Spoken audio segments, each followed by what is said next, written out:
Tämä on nyt se video, mitä moni on odottanut. Eli nyt katsotaan, että mitä toi meidän aurinkovoimalaitos on tuolla tässä vuoden aikaa tuottanut ja millaiset kokemukset siitä on. Ja mä oon tehnyt tässä aika paljon nyt muistiinpanoja ja huomioita, mutta mä en ole ihan varma kaikista, niin sen takia täällä on nyt sitten alan ammattimies, eli täällä taas Mikko on täältä Scanoffice Solarilta kertomassa sitten, jos... Moi taas, siitähän on vuosi aikaa. Siitä on vuosi, kun täällä viimeksi istuskeltiin tai asenneltiin. Silloin asenneltiin joo, ja vähän reilu vuosi sitten starttailtiin hommaa.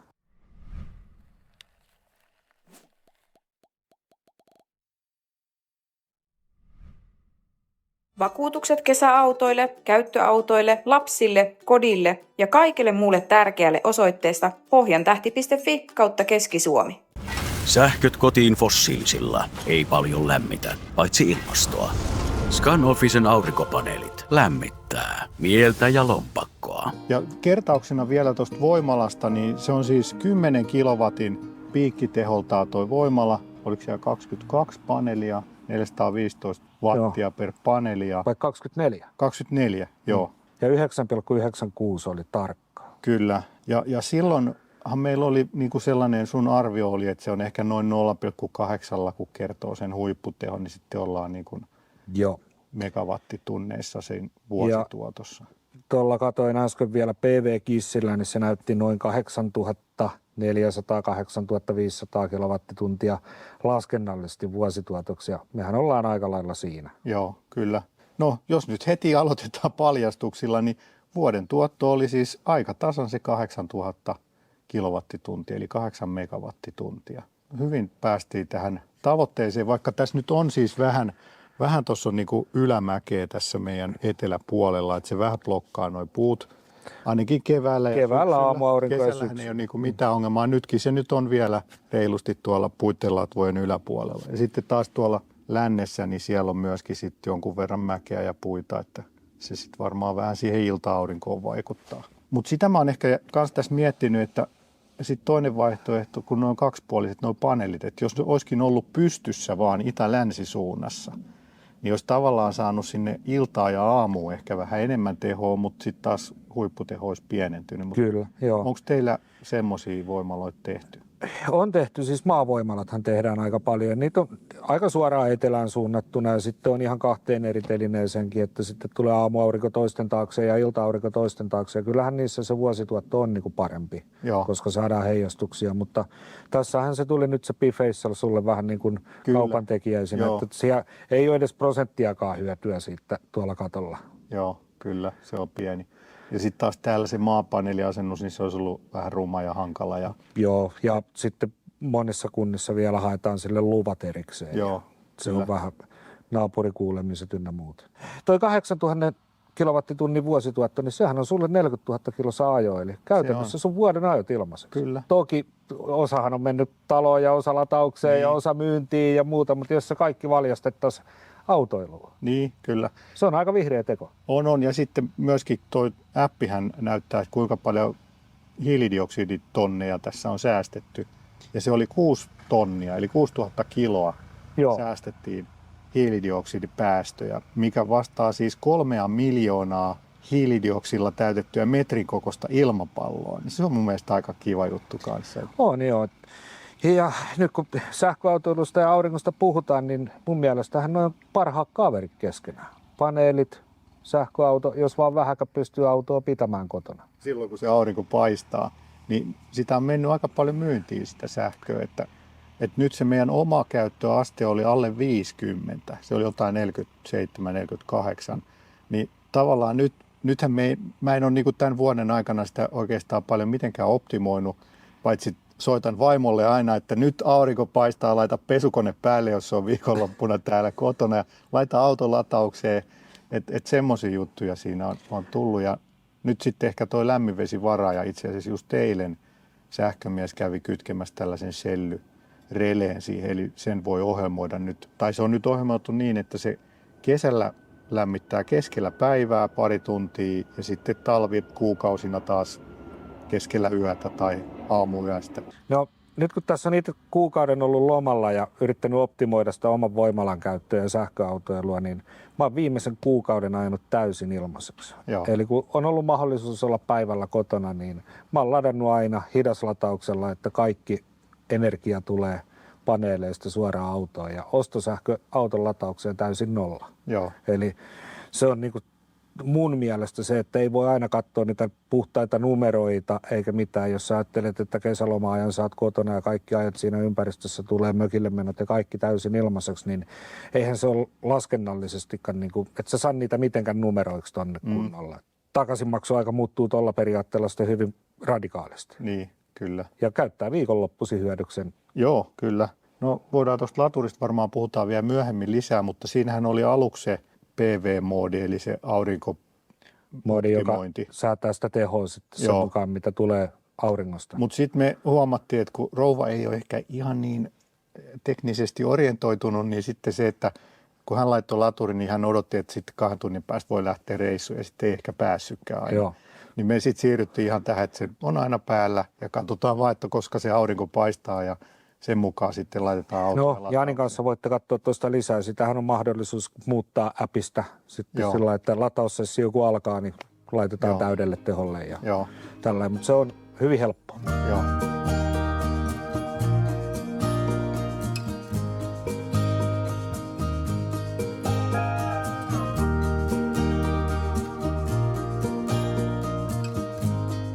Niin sitten noista ehkä niin kuin päiväkohtaisista huipputuotoista. Siis nyt kun katsotaan tätä vuoden tuottokäyrää, niin tietysti marras, joulu, tammi, helmikuussa ei oikeastaan tullut mitään. Siis lumet putosi tuolta katolta joskus helmikuussa pois. Mutta sitten tuli uutta Sitten lunta. tuli maaliskuussa uudet lumet, mutta kuitenkin, että se paksuin lumikerros lähti veksiältä. Että se oli kiva, että niinku jo helmikuussa sieltä alkoi tulla sitten sähköä. Ja niin kuin toukokuu oli sitten ehdottomasti paras kuukausi, että sieltä tuli melkein 2 megawattituntia sen toukokuun aikana ja päivän huipputeho on ollut ihan karvan alle 75 kilowattituntia. Joo, niin kuin huipputuotto. Huipputuotto, joo. Niin, huipputehohan on tullut Huipputeho varmaan... on ollut siinä 10, jopa vähän yli. Se on ollut joo, ja se on tullut varmaan huhtikuun siinä loppupuolella, kun on ollut viileitä. Joo. Huhtikuun puolessa välissä. Joo. Tuossa on nyt tärkeää, nyt kun puhuit, niin ajatella se, että ei se ole se piikkiteho kilowatteissa, Kyllä. vaan kilowattitunnit, Kyllä, jotka joo, ratkaisee sitten, että mitä sä saat sieltä hyötyä. Joo. Ja nyt sitten tietysti nyt tässä elokuussa, niin nyt ollaan varmaan siinä 50, vähän alle 50 kilowattituntia on se päivän maksimituotto, mikä se tekee. Joo, ja sehän on, jos verrataan taas sähköautoon, niin se on tyypillisen sähköauton lataus Kyllä. kerta. 50 kilowattituntia, 80 kilowattisella akulla. Niin on, että sillä sieltä on kyllä hyvät tuotot tullut, mutta sitten taas niin kuin kesä-heinäkuu, niin pilviä on paljon enemmän, että se tuottokäyrä ei ole sellainen sileä niin kuin silloin toukokuussa, että tietysti on pilvettömiä päiviä, mutta Joo. enempi on pilviä, että se on vähän sitten semmoista. No, mutta niitä tulee aina ja se täytyy muistaa, että luonnon armoilla ollaan tossakin, mutta Kyllä. vuodet on sillä lailla veliä keskenään, eli se mitä arvioitiin, niin se voi heittää ihan Stetsonista aina, että se 0,8 kertoimin niin kuin piikkitehoon nähden, niin se on sitten se vuosituotto, että Niin. auringon säteily on aika vakio. Joo. Se ei niin kuin muutu siitä Niin, hirveästi. kunhan vaan ei ole mitään varjosta. Joo, varjot on tietysti aina pahoja. Sitten tämä on mun mielestä ollut myöskin tosi silmiä avaavaa, että kun siinä appissa näkyy niin kuin talon kulutus, verkosta tuleva tai verkkoon menevä, paneeleista tuleva, niin sitten on vähän niin kuin oppinut tutkia tätä talon kulutustakin. Eli meillä nyt tälle kesäaikaan niin tämä talon sellainen peruskulutus on 24 kilowattituntia vuorokaudessa. Eli keskimäärin 1 kilowattitunti Siinä tunnissa. sulla on jääkaapit, pakastimet, käyttövesivarat, modemit, ilmastointilaite. Onko sulla ilmalämpöpumppu? On siis Joo, ilmalämpöpumppu. niin se on tosi vähän. Se on ihan kohtuullinen, mutta sitten taas talvella, niin sitten kun vielä lyödään siihen auton akku tyhjäksi, niin sitten se on niinku pitkälti yli 200 kilowattituntia. Kyllä. Mites jos nyt ajatellaan sitä sun kulutusta, kun sä noin pieni ja sä oot myynyt sitä sitten verkkoon, niin onko sä ollut tyytyväinen siihen verkkoon myytyyn? Pörssisähköä nyt on ollut ennätyksessä halpa. Sitä vähän laskeskelin just, että jos nyt laskee, että tämä kesäajalta sitä on myyty sitä sähköä verkkoon ja mä oon saanut ehkä keskimäärin 4 senttiä siitä myydystä, niin sehän on tosi vähän verrattuna siihen, että jos mä en kuluta itse, niin mä säästän lisäksi sen siirtomaksun ja verot. Kyllä. Ja nyt mulla on kiinteähintainen sähkösopimus, niin mä maksan 15 senttiä jokaisesta kilowattitunnista, minkä mä ostan. Se kaikki, minkä mä pystyn käyttämään tässä tontin sisällä, niin se on niinku se 15 sentin arvoinen. Juuri Eli näin. se myynti ei niinku kannata verrattuna siihen omaan kulutukseen. Ja sitten ehkä pörssisähköasiakkaille vielä sanoisin sen verran, että nehän ostaa joka tapauksessa sen, vaikka sähkö olisi negatiivista, niin ne ostaa kuitenkin sen siirron silloin, kun sitä käytetään. Eli täytyy muistaa aina laskea se sähkön kokonais se maksaa. Joo. Eli vaikka se olisi sentin negatiivisella, niin silti se siirto tulee siihen täysmääräisenä. Joo. Eli se oma käyttö on aina niin kuin se tärkein. Nyt voimalan haltijana, kun itsekin olet ollut, miten mä sanoisin nätisti, voimalaitospäällikkönä ja olet ruvennut tutkimaan näitä. Tämä oli uusi titteli, täytyy lisätä. Joo, se on niin kuin mun mielestä tärkeää, että ajattelee aina sen, että oma käyttö on aina se, millä säästetään. Joo. Ja eikä kannata sammuttaa, vaikka se pörssisähkö menisi negatiiviseksi. Joo. Jos sä käytät kilowatinkin tunnin aikana sähköä, niin kuin sun peruskuorma on, Niin. sä joudut ostamaan sitten sen siirron, ja se on 7 senttiä on niin kuin Niin. siirto, ja taikka 5 senttiä, riippuu alueesta, mitä se on. Joo. Ja sitten sentin on negatiivisella sähkö, niin sähän oot voittanut 6 senttiä siinä. Niin, kyllä. No, kaikki laskee omalla matematiikallaan. Niin. Mut se on siis, se appi on mun mielestä tosi hyvä, koska siinä näkyy just joka suuntaan ne liikkeet ja sitten pystyy vähän sit miettimään, että miten kannattaisi nyt ehkä taloa vähän koittaa optimoida jatkossa.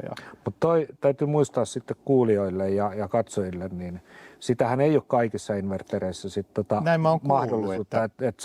Meillä on se normaali invertereihin on lisättävinä lisälaitteena ja sitten hybridi-invertereissä, mikä on mahdollisuus laittaa akku jälkikäteen, niin se on vakiona. Okei. Eli toi täytyy nyt muistaa, että se ei ole, olkoon merkki mikä tahansa, että ihan Eli tuosta kannattaa nyt sitten olla tarkkana, jos sen toiminnallisuuden haluaa, niin Juuri osaa näin. sen sitten pyytää Joo. myös siinä tilatessa. Kyllä. Ja sitten se ei ole siinä asennuksen vaiheessa, kun meillä on keskusauki ja muuta, niin se kannattaa siihen se lisähinta maksaa sitten se 250–350, riippuu vähän, että Joo. mikä merkkinen inverteri on ja siihen Joo. lisätään. Mutta siis onko ne vaan ne virtasilmukat, mitkä sinne laitetaan yhdet lisää? Joo, virtasilmukat ja sitten se meetteri. Joo, mutta siis niinku, nyt kun tätä taas on avannut itselleen tätä koko systeemiä, niin tämähän on tosi monimutkainen, monimuuttuja optimointi tämä koko homma, että tämä ei ole mitenkään helppoa. Että... Mä kääntäisin tämän sitten taas niin kuin myynnillisesti ja käyttäjälle helppo, että jos halutaan tehdä niin kuin insinöörimäisesti töitä, niin silloin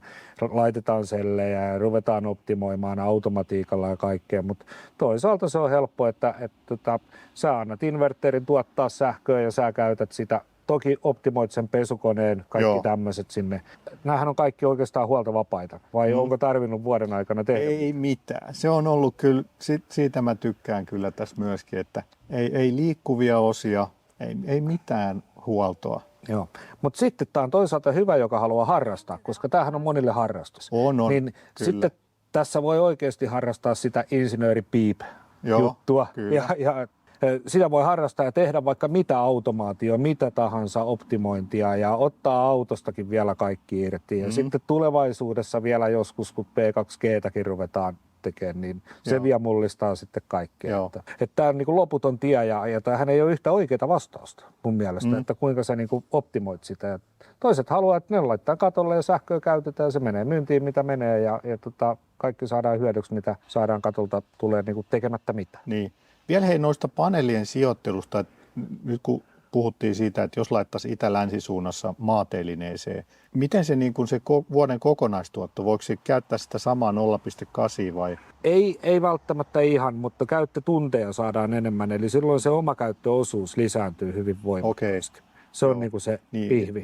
Kun yleensä kuitenkin se käyttö tapahtuu aamulla tai illalla, eikä sitten päivällä niinkään. Hesarissa taisi olla tänä keväänä kirjoitus siitä, että itä-länsiasennus on niin kuin hyvä. Eli jos talon harjalinja on etelä-pohjoissuunnassa ja toinen lape itään ja toinen länteen, niin silloin saadaan niitä käyttötunteja sille voimalalle hyvin paljon enemmän.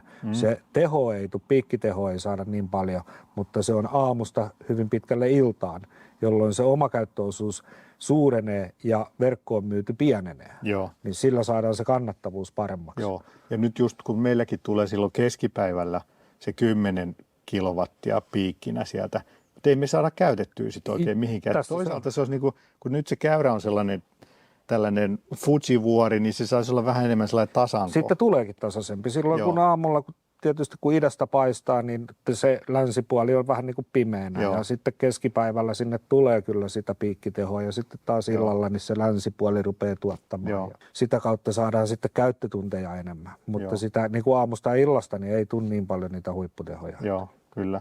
Eli ei kannata ajatella, jos kuluttaja miettii, että mulla on itä- ja länteen lappeet. Tai sitten on pelkästään mahdollista asentaa itäpuolelle tai länsipuolelle. Käytetään sen mukaan sitä sähköä. Niin on. Optimoidaan sitten aamupäivälle, jos itälappe vaan on paneeli. Niin. Tai päinvastoin.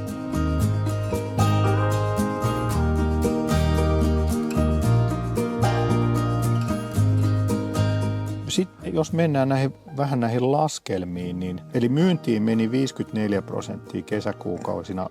Ja jos nyt laskee siltä, Sä katsoit tämän sieltä appista. mä katsoin appista, Joo, ja se pitää ihan, koska se mittaa tosi tarkkaan sen verkkoon myydyn. Se oli sitten, jos laskee sillä 4 sentin pörssihin keskihinnalla. Mä kattelin vähän noita kuukausien keskiarvoa, niin se meni siihen luokkaan. Eli se jos noin 160-200 euroa vuodessa tulisi niin kuin hyvitystä sähköyhtiöiltä. Kyllä. Ja sitten se oma kulutussäästö, eli se 46%, mitä me ei nyt ostettukaan siitä 8 megawattitunnista, niin se teki sitten 15 sentin sähköhinnalla 552 euroa vuosi. Ja sulla on nyt oikeasti niin kuin 15 senttiä, sä oot laskenut siihen kaikki siirrot, verot ja sähkön hinta. Mulla on 8 senttiä se 8-9 sentin väli. Mulla on päivä-yösähkö, mutta siinä on pieni sentin. Joo, okei. Plus sitten se siirto ja verot. No niin, eli silloin se pitää paikkaansa. Se pitää paikkaansa. Koska näissähän nyt törmää tuolla foorumeilla välillä, niin siellä puhutaan vaan, että pelkästä sähköhinnasta eikä oteta sitä siirtoa ja kaikkea muuta huomioon, niin hyvä, että olet laskenut nyt oikein. Joo, jollain voisi olla vähän isompikin säästö tavallaan sillä, jos on kalliimpi sähkö. Kyllä. Ja voimala maksoi 11 000, niin sillä matikalla se olisi 15 vuotta se takaisinmaksuaika. Joo, mutta nyt arvoisat katsojat. No niin. Vuodessa markkinatilanne on muuttunut hyvin paljon. Joo. Johtuen erinäistä syistä, energiakriisistä, sodasta, paneelivalmistajista, niitä on dumpattu. Ja esimerkiksi nyt niin dumppaus on ollut sitä, että maahantuojat on ottanut jopa puolet tappioon ihan. Ja asennuskapasiteettia vapautunut ja kaikkea. Eli voimaloiden hinnat on tippunut hyvin paljon, jota kautta sitten takaisinmaksuajatkin on pienentynyt ja voimalan kannattavuudet. Eli tämmöistä markkinan hinnan droppausta mä en ole eläessäni nähnyt ja mä oon 40 vuotta tehnyt kohta kauppaa. Okei. Eli paljon prosentteina olisi ehkä pudonnut? Hinnat on tippunut prosentteina niin 45-55% parhaimmista hetkistä. Että Mutta vuoden takaisin ei varmaan. Vuoden takaisin niin puhutaan varmaan 40%. Tällaisen niin kuin menee ja se on niin kuin tosi harmillista määrättyjen kuluttajien suhteen ja sitten ne, jotka on tänä vuonna ostanut, niin ne on onnekkaita. Mutta tämä ei ole pysyvä tilanne. Eli nyt siellä niin kuin kaikki valmistajat ympäri maailmaa, ne tekee tappioa paneeleilla ja kaikki muut komponentit on pysynyt samahintaisena. Työhinta meillä kasvaa koko aika, palkat nousee ja muuta. Eli nyt ei muuta kuin ostoksille. Niin, eli nyt voisi olla ihan hyvä hetki sitten. Kyllä, siis se on ihan rehellisesti sanottuna, että nyt niin nämä on ostohetkiä. Että. Joo, mutta sitten vielä tässä mun spekulaatiossa, niin jos mä saisin nostettua tämän mun omakäyttöasteen 85%, niin sitten se säästö olisikin yli 1000 euroa, melkein 1100 euroa vuodessa ja takaisinmaksuaika putoisi 10 vuoteen. Joo. No tässähän on sitten omakäyttöosuutta saadaan lisättyä sillä, että laitettaisiin tuonne 15 kilowattia, 20 kilowattia akustoon. Joo, kyllä. Ja mä tein siitäkin vähän laskelmaa, että jos mulla olisi se 10 kilowattitunnin kotiakku, silloinhan se käytännössä tarkoittaa sitä, että mä joka kuukauden päivä pystyisin sen 10 kilowattituntia säästämään sitä ostosähköä. Kyllä, vielä niin kuin lisää verrattuna tähän. Niin, nykyiseen. Eli kuukaudessa mä säästäisin 300 kilowattituntia ostosähköä. Kertaa sitten se mun 15. 45 euroa. Joo. Eli kun akkua käytetään kotona, niin se koko aika tasapainottaa verkkoa. Eli kun vaikka tulisi helmikuussa tai maaliskuussa, huhtikuussa tulee niitä piikkitehoja ja se olisi lähdössä myyntiin, niin se lataa akkua. Kyllä. Ja sitten kun se akku on vähäkään ladattu, että se on sen minimitason yläpuolella, niin se rupeaa purkamaan sitä, kun sä olisit ostamassa ostosähköä. Eli sillä tullaan omavaraisemmaksi tosi paljon. Joo. Ja sitä kautta mä ajattelin, että se akun käyttöaste olisi noin 7, ehkä jopa 8 ja 7,5 kuukautta, mutta jos lasketaan nyt 7 kuukautta, niin sit siitä saataisiin semmoinen varmaan keskiarvo. Ja sitähän on mahdollisuutta keskitalvella, tammikuussa, joulukuussa, niin ladata yöllä halpaan pörssisähköön. Niin, tämä oli jo nyt uutta tietoa, että nyt sitä voi myydä myös. No sitä voi myydäkin myös, mutta sittenhän se hinnanero täytyy olla tosi kova, koska sä lataat akkua, sä ostat siirron ja mahdollisen pörssisähköhinnan tai kiinteän sähköhinnan. Ja sitten kun sä myyt, niin sä saat siitä vaan pörssisähkön alvi nollahin. Eli silloin nämä käpit täytyy olla isoja. Mutta jos sulla on pörssisähkötalo ja akut, niin sunhan kannattaa ladata ne akut yöllä halpaan aikaan ja käyttää sitä akkukapasiteettia sitten päiväaikaan. Niin ja siinähän on tietysti kiva, kun näkee sen seuraavan päivän hinnat jo niin kuin silloin edellispäivänä, niin niistä pystyy ennakoimaan. Ja ilmeisesti jollain automatiikalla sen pystyisi myös automatisoimaan, että se kattelisi itse netistä niitä. Nyt on tulossa meille jo tämmöistä, niin kuin Solaxilla esimerkiksi, niin on tulossa ihan semmoinen oma purkkinsa ja sinne vaan määritellään sähköhinnat ja se toimii sen jälkeen automaattisesti. Eli se hakee Nord Poolin sähköhinnat kerran vuorokaudessa. Joo. Mä oon sitten leikitellyt tällaisella ajatuksella, että kun se 10 kilowattituntia akku, se maksaa siis 6 000 € nyt kotitalousvähennysten jälkeen. Joo. Se on kuitenkin aika pieni, että tavallaan kun mekin tarvittaisiin ehkä, kun sitä kesällä tulee se 75, niin sitä saisi olla sellainen 40 kilowattituntiakin. Silloin sai sillalla ja yöllä ladattua autoa. Kyllä.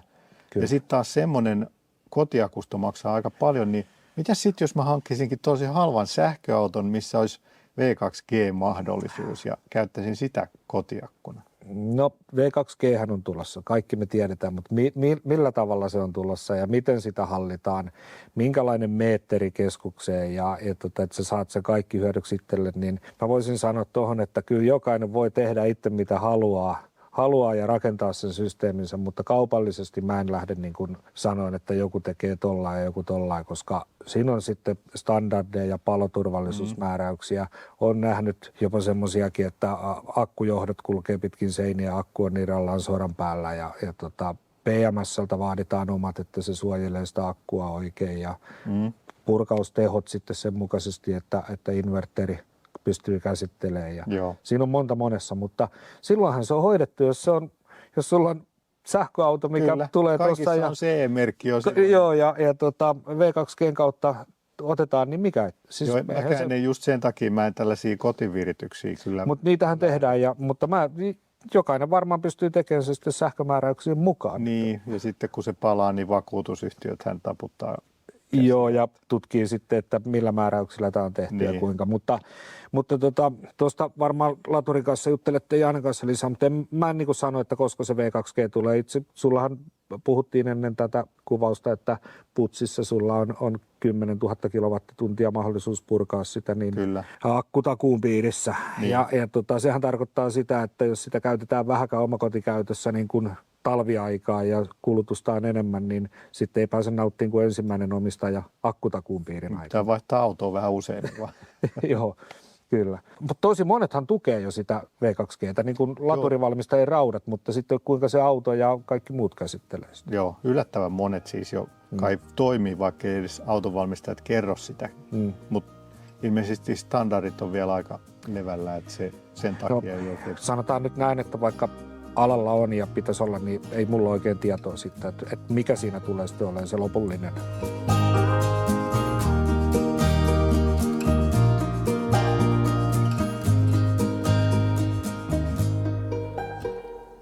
Yksi vielä sellainen optimointijuttu, mitä mä oon miettinyt, että mä hankin 3. sähköauton.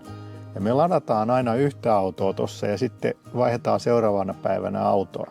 Joo. Se on vähän tyhmällehän se kuulostaa, maksaa sitten 3 auton vakuutuksia kuin 2. Mutta teilläkin on käyttöä niillä autoilla. No joinain päivinä on kesällä nyt varsinkin niin, no mikä ettei. Mulla itsellä on 3 sähköautoa, taikka plug-in hybridi ja 2 sähköautoa. Mutta tuosta sun kokonaiskustannuksesta, niin tähän lopuksi voisi vetää summa summarum. Eli jos sä saisit sitä omakäyttöastetta nostettua nyt pikkusen sillä sellioptimoinnilla ja oman käytön opettelulla, vaimollekin väännät rautalangasta, kuinka äpistä laitetaan se auto nopeampaan lataukseen, niin joka tarkoittaisi sitten, että se olisi noin 10 vuotta takaisin maksua. Niin nyt sillä viime vuoden hinnalla. Niin, viime Eli vuoden sitten se voisi olla vähän lyhyempi tämän vuoden hinnalla. Joo, ja edelleenkin mä oon tällä alalla nyt ollut 2014 vuodesta lähtien niin kuin ihan täysin päivätöissä ja näitä laskelmia on tehty se 10 vuotta ja niin. Koko aika, niin kyllä se nyrkkisääntö on vaan, se hinnat mennyt mihinkä tahansa, niin sähköhinnat on elänyt ne takaisinmaksuajaksi, kun puhutaan 10 vuotta ja 10% sijoitetun pääoman tuoton koroksi, niin me ollaan silloin rehellisesti, me ei valehdella mitään, eikä ole essopaari-juttuja. Eli jos sulla on tänä päivänä 7 tonnia ylimääräistä rahaa, niin sä saat sille 10% sijoitetun pääoman tuoto ja se on verotonta. Ja itse asiassa nyt päästäänkin sit siihen, että mä tilasin mökille nyt paneelit. Sinne tulee 6 kilowattiin piikin voimalla sitten ja tuossa ihan parin viikon päästä asennetaan. Sen takia oikeastaan mulla oli vaihtoehto, että hankiks mä tänne sen 10 kilowattitunnin akun vai paneelit. Ne oli sama hintaiset. Joo. Eli 6 000 € on se kustannus sille. Ja siellä on myös hybridi-inverteri, että sielläkin on sitten mahdollisuus käyttää tulevaisuudessa akkuja. Mutta koska sitten mökillä kun ollaan, niin siellä se auto seisoo ne päivät. Et siellä me pystytään paremmin hyödyntämään sitten se Juuri päivä. Näin, niin kuin mä sanoin, että nyt kun olin itse lomalla, niin kaikki ajot auringosta. Tietysti kaikki näitä laskelmia voi tehdä, mutta mun mielestä mulla on ollut tosi hyvä mieli tässä koko vuoden. Kun mä katson tuolta yläkerran ikkunasta, mä näen nuo paneelit, niin ei ole kyllä kertaakaan harmittanut, kun näkee. Joo, ja vielä kerran muistutuksena. Tosi huoltovapaita, ei kannata mennä tiputtelemaan lumia katolta eikä mitään, mutta luonto hoitaa sen. Kyllä, no, hyvin on hoitanut. Joo. Vielä tuohon loppuun kaikille, jotka on ajattelemassa, että laittaa aurinkosähkön, tehdä se ylituotannon sopimuskin sitten sähköyhtiön kanssa. Ei verkkoyhtiön, vaan sähköyhtiön kanssa. Joo, ja mulla itse asiassa tässä oli parikin sellaista ongelmatilannetta, että silloin kun asennettiin nämä paneelit, niin meidän mittari oli rikki. Ja me huomattiin se vasta 2 kuukautta sen jälkeen, ettei ole sähkömittari toiminut. Okei. Se käytiin vaihtamassa. Silloin kun paneelit asennetaan, niin asentajahan tekee verkkoilmoituksen verkkoyhtiölle. Ja kuluttajan, eli se kiinteistön haltija, joutuu tekemään sen ylituotannon sopimuksen sitten sähköyhtiön. Joo, se kannattaa pitää mielessä. Joo. Muutenhan siinä Muuten ei tule sitä säästöä, mikä siitä myydystä tulee. Joo, just näin. Ja siellähän oli hyviäkin päiviä. Tänä kesänä oli sillä, että sai 20 senttiä yli myydystä kilowattitunnista. Niin. Ja välillä se oli negatiivista. Kyllä. Niin muuten itse asiassa mä oon nyt sen verran hurahtanut näihin paneelihommiin, että mullahan on nykyään myös tuossa auton katolla, siellä on yksi 400 wattin paneeli. Ja se lataa sitten sellaista hupiakkua virta-asemaa tuolla auton sisällä. Eli mä oon aurinkosähköistänyt myös mun auto. Vielä kun konfaat sen, että se lataisi jollain tavalla. Joo, kyllä sen saa silleenkin. Täytyy olla vaan tietynlainen latauslaite, niin toimii. Vielä noista paneeleiden tehoista, niin silloin oli se vähän reilu 400 wattia per paneeli. Onko se noussut nyt tässä? Tulevaisuudessa mitään ihmeitä ei tule. Joo. Paneelikoko on vähän muuttunut, eli nyt puhutaan sillä, että on noin 1,80 kertaa 1,13 paneelikoko, 450 wattia teholtaan. Hyötysuhteessa niissä ei ole hirveästi muutoksia. Joo. Kaikkihan kehittyy. Seuraavaksi tulee varmaan Danden-paneeleita, en tiedä koska tulee, sitten se pystyy ottamaan valonsädettä pitemmältä aallon pituudelta, niin hyötysuhde paranee. Hinnasta ei tiedä mitään, pomppaako se taivaisiin, mutta nyt niin kuin kuluttajapuolella paneeliuutuuksia ei ole tulossa mitään uutta.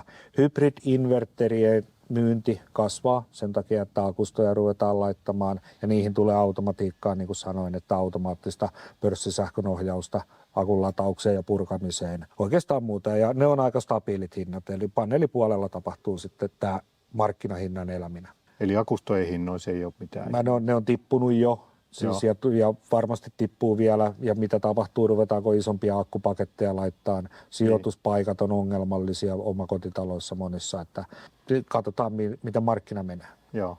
Ja sitten tulee tietysti, nyt jo on kaupallisessa käytössä tämmöisiä isompia 20-40 kilowattisia akustoja verkon tasaukseen. Kuluttaja ostaa sen akun, mutta kuluttaja antaa verkkoyhtiölle sille akulle niin kuin käyttöoikeudet ja verkkoyhtiö sitten lataa sitä ja purkaa ihan omaan tahtiinsa ja sitten kuluttaja saa siitä aika hyvänkin hyvityksen. Se nyt on tullut ja katsotaan, miten se lähtee kaupallistumaan. Joo. All right, kiitos. Kiitos paljon Mikko, kun tulit taas tänne vähän kertoo faktoja. Mitä sitä muutakaan lomapäivänä tekisi, kun olisi rakkaan harrastuksen parissa, sähköautoilu ja paneelit. Aivan. No niin, siinä oli nyt tietoiskupaketti tuosta vuoden kokemuksista aurinkopaneeleista Vantaalla. Ja jos sulle jäi vielä kysyttävää, niin pistä tuohon alas kommenttikenttää kysymystä, niin vastaillaan siihen. Tai jos tulee oikein paljon kysymyksiä tai hyviä kysymyksiä, niin voidaan sitten tehdä vielä lisävideokin siitä. Ja jos sua alkoi kiinnostaa aurinkopaneelit, niin käypäs Scanoffice Solarin kotisivulla katsomassa, kuka on sun lähin asennusfirma ja käyt kysymässä sieltä tarjouksen, niin siitä se homma lähtee sitten. Täällä itse asiassa mökillä on nyt jo, tuli justiin tänään nämä aurinkopaneelit, 15 kappaletta, suunnilleen samanlaisia paneeleita, tai itse asiassa taitaa olla just samoja paneeleita, niin nämä sitten asennetaan ensi viikolla ja ne menee sitten tonne autotallin katolle, että sinne sitten tulee uusi voimala, että saadaan täällä sitten mökilläkin näitä autoja ladattua. Toivottavasti saadaan parempi toi oma käyttöaste kuin siellä Vantaalla. Mutta tää oli tällainen video tällä kertaa. Käyhän tilaamassa kanava, käy kommentoimassa, tykkäämässä ja me palataan seuraavalla sähkövideolla. Sähköauto, aurinkopaneeli, sähkövideolla. Pöi pöi!